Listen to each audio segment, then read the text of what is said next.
Hi BookTube, and welcome to a new video. This is a tag video. It was originated by Noah today, Thursday, and this is one of my instant response tag videos. This is the buddy read tag, and as I say, originated by Noah at Everyone Who Reads It Must Converse. As Noah points out, we do lots of tags about many aspects of BookTube, such as Roz's tag about tags, but one thing which is an absolute staple of BookTube, and yet which we, as Noah rightly points out, have never interrogated, is buddy reads and group challenges and things like that. So Noah's come up with this excellent tag. We love to read together, right? Let's hear some of the experiences. So prompt 1, accountability. Do you like buddy reads? Well, the first thing to say is yes, I love them, but I disagree with the word accountability. I know what Noah means when he sort of says once you've committed to a buddy read, you're kind of stuck with it, whether you enjoy the book or not. But that's not an issue for me, because neurotically I very rarely DNF. So I would be reading a book to the bitter end even if I'm not enjoying it. So within the context of a buddy read, that's not an issue for me. And also one has the right to say no, you know, not to the person but to the choice of book, although I'm not sure that's ever happened to me. It'd be interesting if it was a reread for me, because on the whole I don't do rereads, although there's an exception to that which I will come to in a later prompt.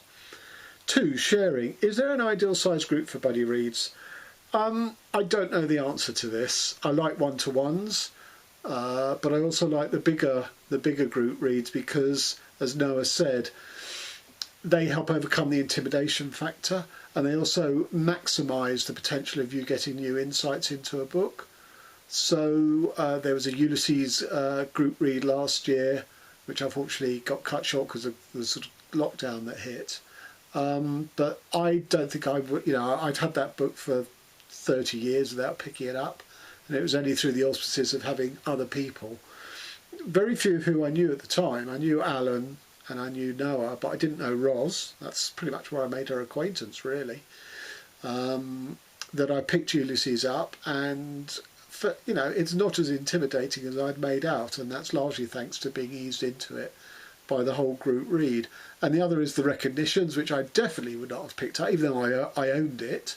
I definitely wouldn't have picked it up without the group read that we did this year with Kathy Grimm, Noah again, and Dennis over at Intellectual Reads. So yeah, I love them. But as I say, I do also like the one-to-ones. Duration. Are shorter or longer works better for buddy reads? Okay, so this is a big question for me. It's not the size of the book, it's the pace that we elect to read at.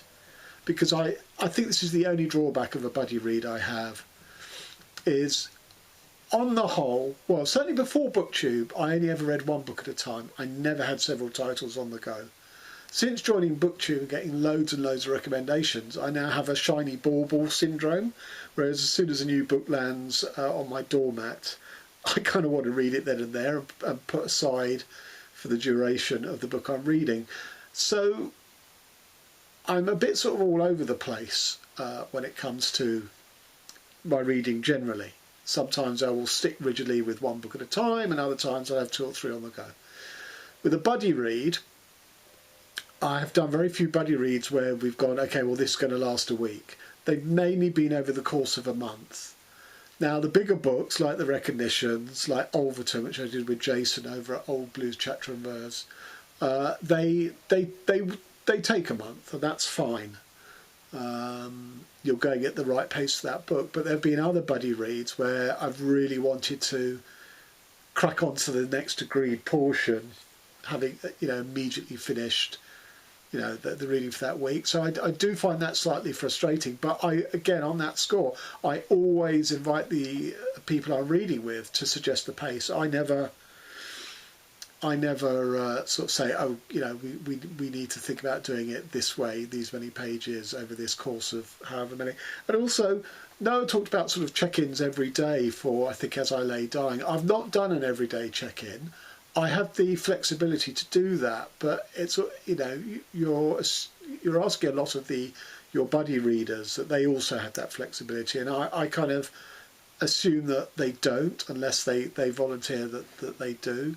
So it's normally once a week check-ins, which again helps sort of determine the pace at which you're reading, because, you know, if you're going to spread it out over a month, you're talking about a quarter of the book each week, which probably doesn't equate to my normal reading pace if I was reading it on my own. As I say, not for a big book like The Recognitions, but for most of the books that I've buddy read. But having said that, you know, I can still read other books in parallel. It's just sometimes, as I say, you know, you're really enjoying the book, but you've got to put it down because that's the agreed stopping off point for that week. So yeah, that's the biggest dilemma for me with buddy reads, is trying to gauge how not to slightly take the edge off the book because of the rate of progress through it. It's not something I'm in control of. I suppose with every other book, I'm in control of the pace that I get through it, even the ones I put aside to pick up later. So yeah, I do struggle a bit with that. Community. There are many types of readers. Share a meeting of minds. Well, there's a later question about the person you've done the most buddy reads with, and it's the same answer to this, which is Silje over at the channel Silje in Norway, who I've also had the privilege to meet a couple of times as she's travelled to London with Elizabeth of Bookish North. And Silje and I have done 4 buddy reads, and we have felt, I hope I'm not speaking out of line or speaking for her, but I think we have felt the same on all 4, even though we've had different, you know, all 4 have not been uniformly the same reactions from us both. Between us they've been the same, but you know, they haven't all been positive. So the first book we buddy read together, I think this was the first book we buddy read together, was Clarice Lispector, The Passion According to G.H. And like all Lispector novels, it's fairly short. And that was actually one where I did suggest to Silje the reading pace. I think we said 25 pages a week over the course of a month. And by that sheer luck, because this book is the most intense book that she and I believe, have ever read. And it just left, it's like going 12 rounds with a heavyweight boxer by the end. You're absolutely blasted by the intensity of the book. And we both loved it, but we were also both completely drained by it. So that was the first book we buddy read. Then we read, I'd read Georges Perec's Avoid. And Silje said she had a copy of Life. Oh no, I think she'd seen that I had a copy of Life a User's Manual by Perec, and said, did I fancy buddy reading it with her? And it's quite a big book, so that was sort of the duration. That was easy to fit it into a month. It was pretty obvious the pace of that, and we both loved it. It's a remarkable feat of storytelling, which is not normally the type of book I like. But I was absolutely won over by this book. So we both, you know, were in accord on that one. Then the third book we read together was a slightly expanded buddy read. I think there were 2 other readers who, apologies, I can't remember who it was with now.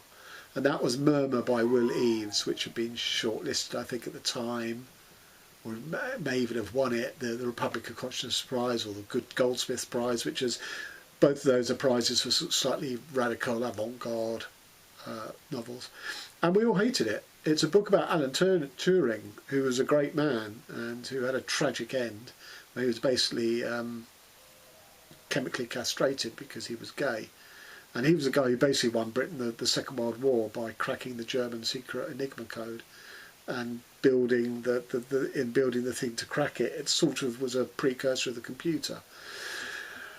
But the book was very stylised and quite hard going. It wasn't a long book, but it's quite hard going, and to know kind of what was going on half the time. And I think 3, if not all 4 of us, did not like the book at all. And it's unusual for me not to like a book, especially one in the radical sphere. But I really didn't.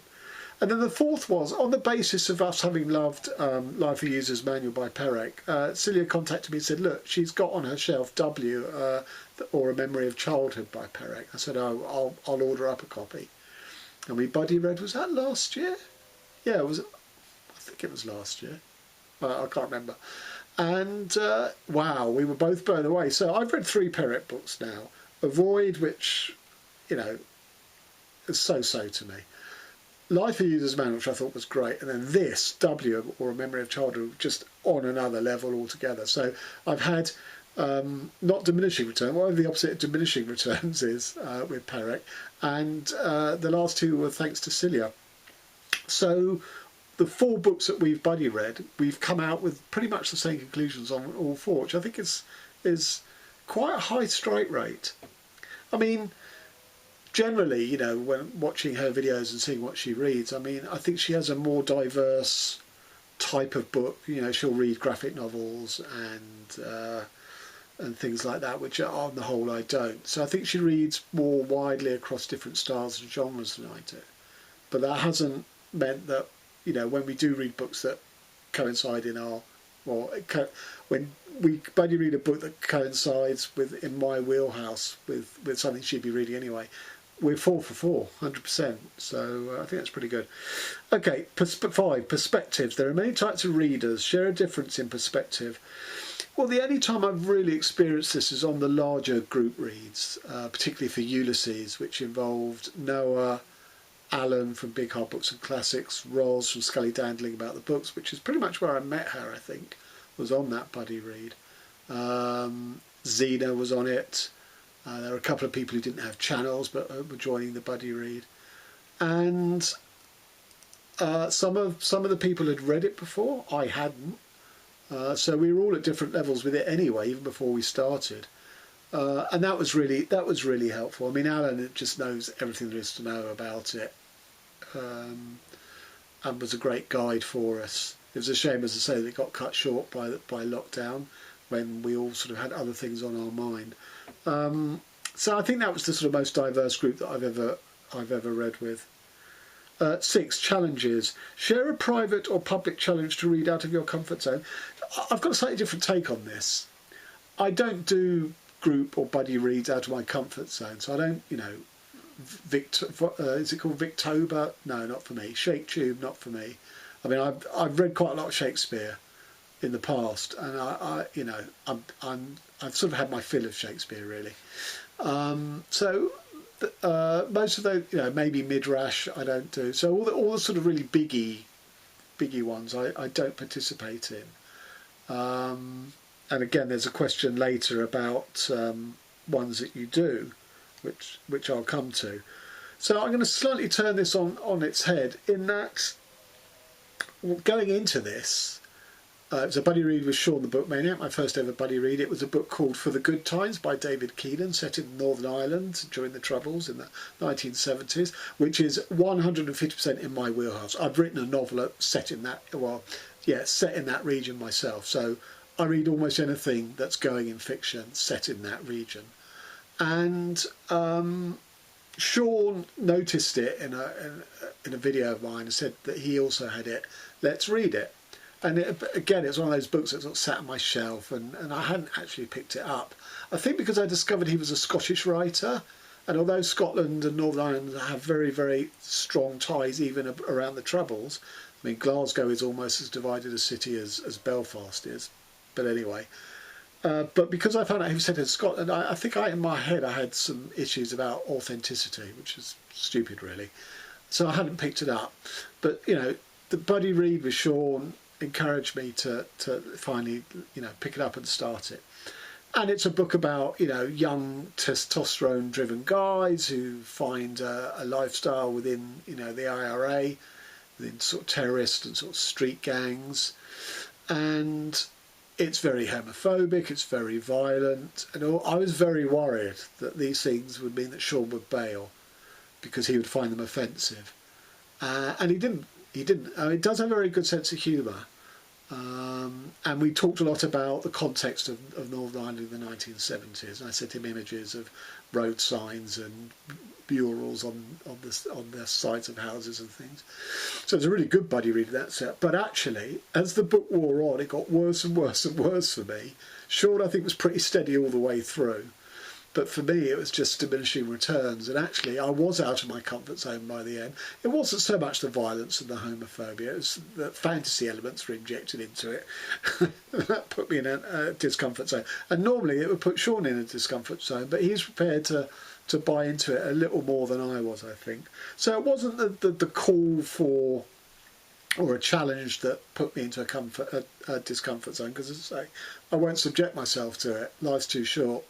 Even if I might end up like Noah, discovering something that I normally wouldn't, I'm not prepared to invest the time to do that. But this one particular book put me in a discomfort zone when I was actually anticipating my buddy reader to be the one in the discomfort zone. So there you go. 7 events. What is your favourite reading event and why? Well, I have one every year, or 2 every year. One I really enjoyed last year as a one-off was Read More German Lit, which was co-hosted by Britta Böhler.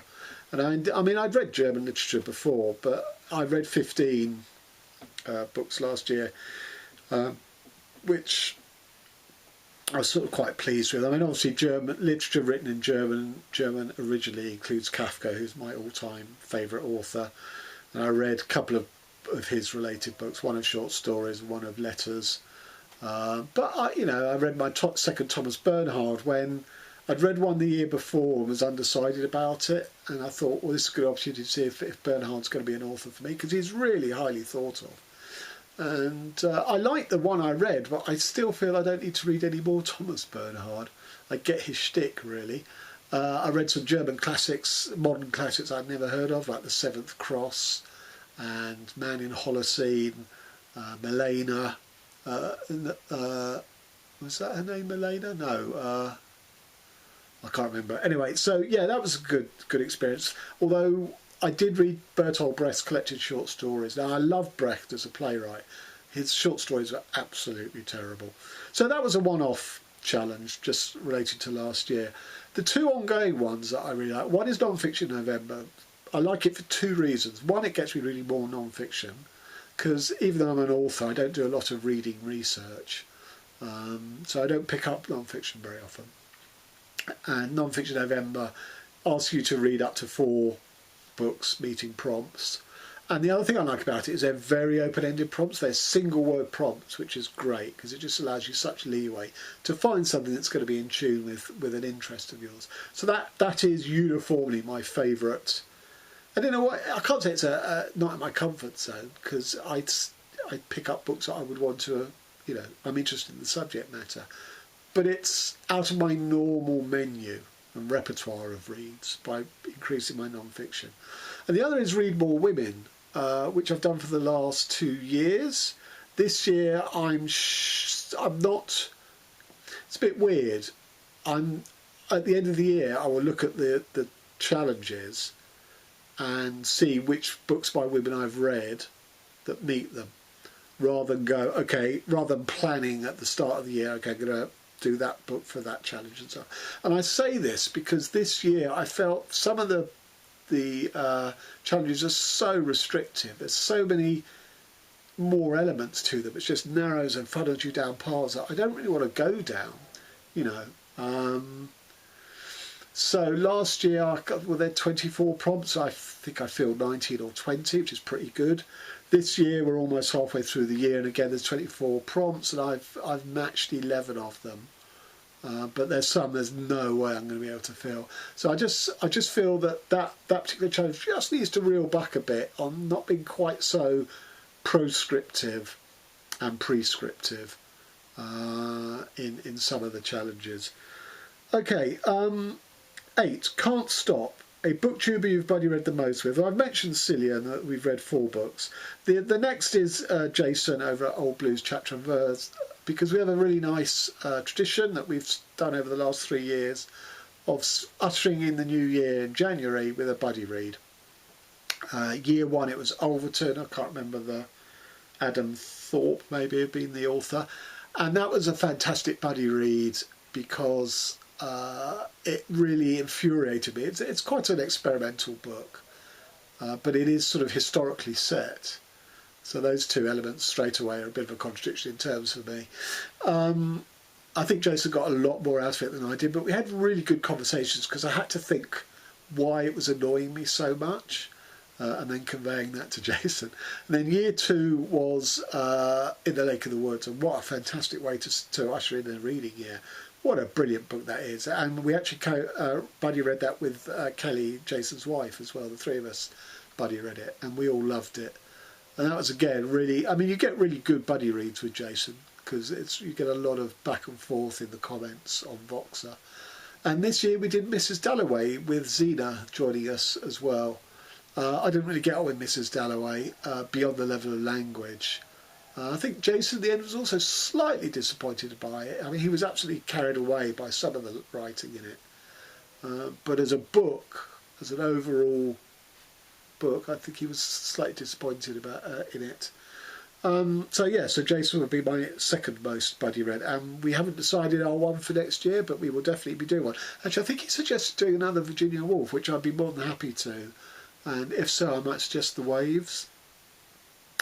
9, Won't Stop.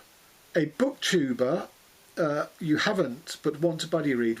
Well, initially that was Roxy over at A Chaotic Bibliophile, but I'm pleased to say that we have buddy read within the last month, not May, I mean in April, and that was my reread. That was Neil Bartlett's Who Was That Man, because Roxy is a big Oscar Wilde fan, and this is a book about a gay man in London in the 1980s communing with Oscar Wilde's secret homosexual London in the 1890s. I thought it'd be right up Roxy Street, and in a way there was a bit of accountability here, because I suddenly struck me as, what happens if Roxy doesn't like this book? Because this book's really, significant to me, really very, very formative when I read it back in the 80s. But fortunately she loved it, so that was good. And Roxy in turn, although these aren't buddy reads, but she's turning me on to lots of Chilean authors. So I've read 2 so far. Actually, it will be a buddy read possibly, because she's just done a video, and I'll post the link to it, of the 5 contemporary Chilean authors that are worth reading. And there was one book there called Nervous Condition by a Chilean of Palestinian origin, which sounds absolutely fascinating. And she says she'd be, anyone interested in a buddy read. So this has all happened today. So I've ordered the book today, and I've said to Roxy, hey, yeah, let's buddy read it. So anyway, so Roxy and I have now actually done a buddy read. It looks like we're going to do hopefully a second this year. So the next person I would like to do one with is Courtney Ferreter. And again, we are planning, although we haven't tied down a month yet, to do a buddy read of W.G. Sebald's Austerlitz. It'll be in the second half of the year. I'm really looking forward to that. A very thoughtful reader. I'm keen to sort of try and get inside her mind through a book, and the buddy read is the way to do that. And before we get on to the last prompt, another buddy read I've got lined up for next month is Detransition Baby, which is going to be a 3-way buddy read between me, Brian and Zena. And I'm looking forward to that, because obviously it's a book that's been in the news a lot. And it saddens me as an author that in the UK and in the US, and possibly elsewhere, I don't know, that the whole furore around trans issues and trans rights is largely focused within the world of literature. I find that very sad. I mean, it's hardly surprising because of J.K. Rowling weighing into it, but then we had that awful letter published saying that Detransition Baby shouldn't be considered for the Women's Prize.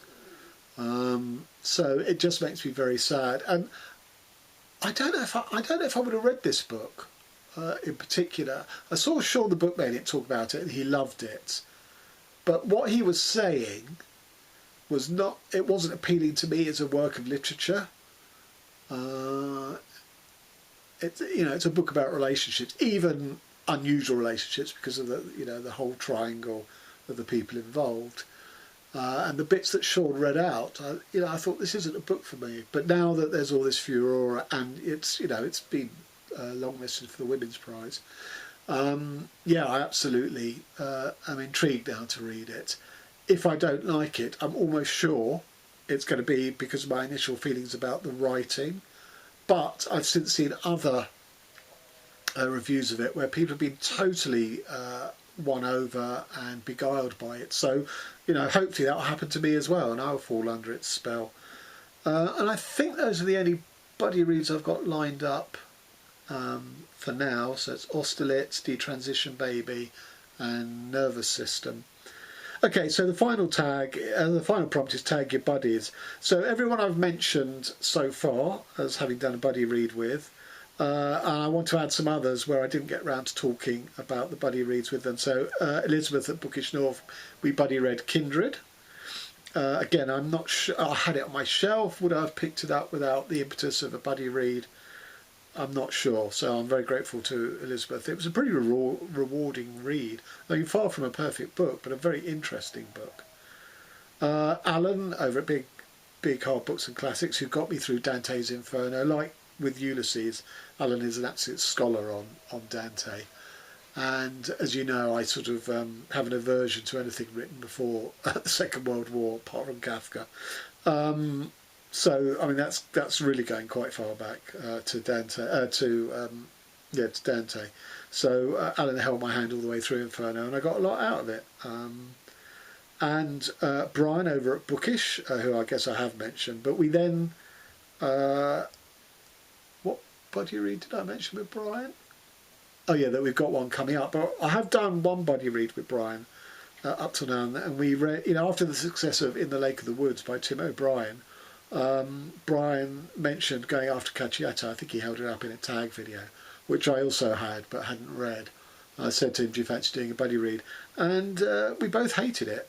Well, I don't know if we both were underwhelmed by it, let's put it that way. And then finally Xena.